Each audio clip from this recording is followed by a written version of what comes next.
Denúncia do Greenpeace revela que alguns países produtores de combustíveis fósseis e de gado, entre eles o Brasil, querem enfraquecer o relatório sobre o clima elaborado pela ONU.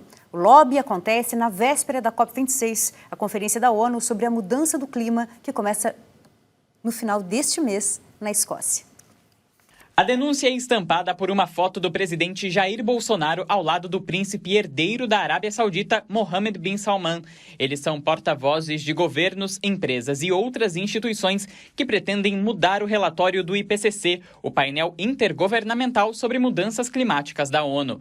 O Brasil é contra a redução do consumo de carne, que, segundo o relatório, poderia cortar pela metade as emissões de gás carbônico. A recomendação brasileira foi para que os autores apaguem ou modifiquem os trechos que falam sobre dietas à base de vegetais. Quando a gente olha as recomendações desse relatório, elas atendem perfeitamente ao país. Porque o que eles estão sugerindo? Uma diversificação da dieta do mundo, das pessoas, de cada um de nós, um comércio que o Brasil pode se beneficiar e muito. Pena que a visão do governo brasileiro seja de curto prazo, olhando a pauta de exportação hoje e não a garantia daquilo que vai manter o país como um grande país exportador. Segundo pesquisa do Instituto Escolhas, o Brasil tem cerca de 218 milhões de cabeças de gado, que emitem 462 milhões de toneladas de gás carbônico. Para contrapor a tese de que o consumo de carne é responsável pela emissão de poluentes, o governo argumentou que tanto a dieta vegetal quanto a dieta animal podem gerar altas emissões na produção, dependendo da metodologia adotada no processo.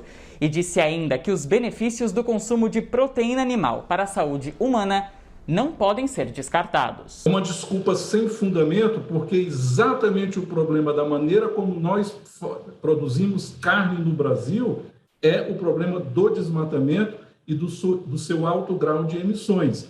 Então, tem como fazer direito, só que o Brasil não está fazendo. O relatório produzido pelo IPCC cita ainda o desmatamento da Amazônia e do Cerrado, que viram pastagens ou plantações de soja. De acordo com o Atlas da Carne 2021, só na Amazônia o gado pasta em mais de 60% das áreas desmatadas. O problema é que a gente entrou num modelo da cadeia agroalimentar e da indústria agroalimentar que ela não considera esses impactos causados, porque quando ela impacta um território ao ponto dessa área não ser mais produtiva, ela migra para uma próxima área.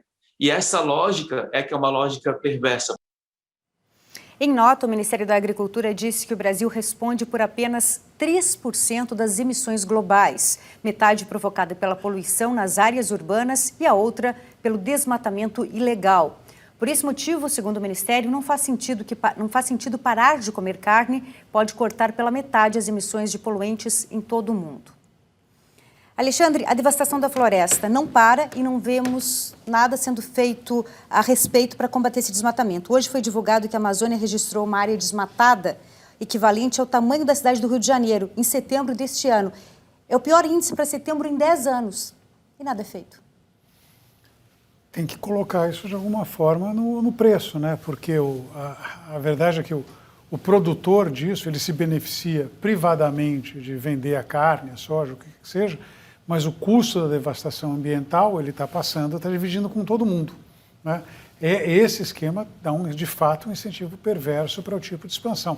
O fato é que existem custos que não estão sendo internalizados pelos produtores. A gente tem que, de alguma forma, fazer isso. Uma das ideias é a questão ou de botar preço em emissão de carbono, ou tributar a emissão de carbono, ou fazer alguma combinação dessas duas coisas. Quer dizer, tem muito trabalho na área de economia exatamente em cima da criação de mercados de carbono, que seria uma forma de fazer com que o produtor, aquele que está poluindo, está se beneficiando privadamente, mas espalha, divide, socializa o custo, passe a também internalizar o custo. Aí ele vai pensar duas vezes antes de continuar com esse modelo de expansão ou buscar alguma coisa que seja mais sustentável ao longo do tempo. Você vê o governo Bolsonaro fazendo isso, movendo alguma palha para combater o desmatamento no país?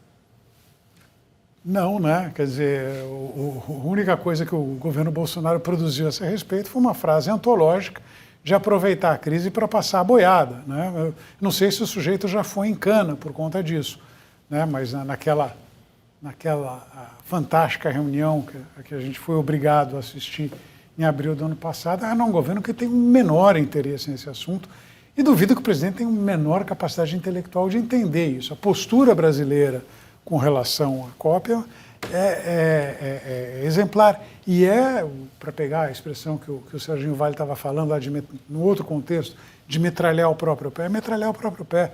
O Brasil tem um futuro nessa área que pode ser um futuro mais interessante. A gente não precisa ter essa visão de curto prazo, né, e defender esses interesses a qualquer custo. A gente poderia articular para tentar uma coisa que de fato torne o país, né, percebido como alguém que participa de uma maneira responsável do comércio internacional, o que facilitaria entre uma série de acordos internacionais. A gente fracassou com a União Europeia, em última análise, porque o pessoal aproveitou o pretexto de que, de fato, a gente está desmatando, está poluindo, etc., e matou ali o acordo que tinha sido feito. Uma postura mais responsável nessa área, entre outras coisas, traria benefícios que hoje não estão ao nosso alcance.